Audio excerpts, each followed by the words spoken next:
Tractor यात्रा आपने सोचा कि हमने भी ट्रैक्टर यात्रा की। उन्होंने कुछ ट्रैक्टर बुलाकर और एक पुराने से ट्रैक्टर को जलाकर पूरे देश के मीडिया को अट्रैक्ट करके ये दिखाने की कोशिश की कि हरियाणा का किसान आंदोलित हो चुका है और इन कृषि बिलों के बहुत ज़्यादा खिलाफ है। ये जब अपने साथी अपने किसानों ने कहा कि वो ट्रैक्टर निकाल सकते तो हम ट्रैक्टर लेकर क्यों ना आए, तो वो ट्रैक्टर यात्रा लेकर आए। आपने देख लिया होगा कि उनकी ट्रैक्टर यात्रा निकली, कोई हमने तो किसी बात का विरोध नहीं किया। यहाँ ट्रैक्टर यात्रा निकलती है तो उनको तकलीफ हो रहा। जो प्रोटोकॉल है, हमारे किसान नेता, बीजेपी के किसान नेता, ये जो खास तौर पे, क्योंकि पूरे हरियाणा में और पूरे देश भर में तो जन जागरण अभियान चलेगा ही चलेगा, 14 तारीख को पूरे 54 के 54 गांव में जाकर खुली चर्चा करेंगे। भाई आप बताइए कि इस कृषि बिल में किसान के विरोध में क्या चीज़ है, इस कृषि बिल में बताइए क्या चीज़ किसानों के पास थी जो हमने छीन ली।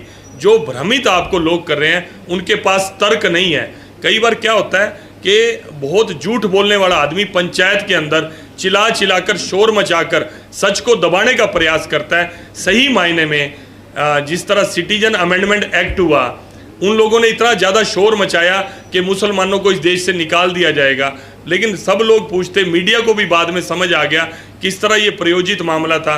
और पिछले कुछ दिनों में देश में जो मामले आपके सामने आए हैं, किस तरह शोर को बचाकर सच को दबाने का प्रयास किया जा रहा है, ऐसा ही कृषि बिलों में हो रहा है कि शोर मचा देंगे, विरोध दिखा देंगे तो ये सच दब जाएगा। लेकिन ये सच दबने वाला नहीं।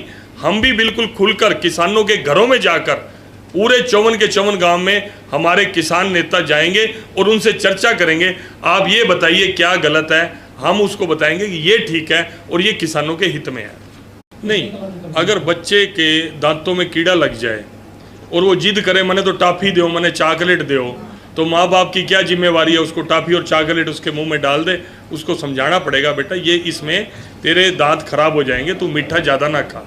आज ये अगर हम ये बोल दें कि एमएसपी से नीचे कोई खरीद नहीं करेगा, जब सरकार मिनिमम सपोर्ट प्राइस देती है उसको पूरा किसान की फसल को वो रेट मिलता है, उसके बाद आप देखो बाजरे का रेट डाउन आता है, जिस सपोर्ट मिनिमम सपोर्ट प्राइस जिस फसल को जाता है, उसके बाद अगर किसान को मार्केट का जो व्यापारी है अगर वो चीज़ नहीं खरीदे, अगर हम बोलेंगे भी 2000 में आपको ये खरीदना है, ये धान 1975 का खरीदना है, या 1900 जो भी रेट है, या 2100 का खरीदना है, गेहूँ 1975 का खरीदना है, तो जब उस वक्त फिर अगर व्यापारी खरीद नहीं करेगा, किसान फसल क्या करेगा रख के।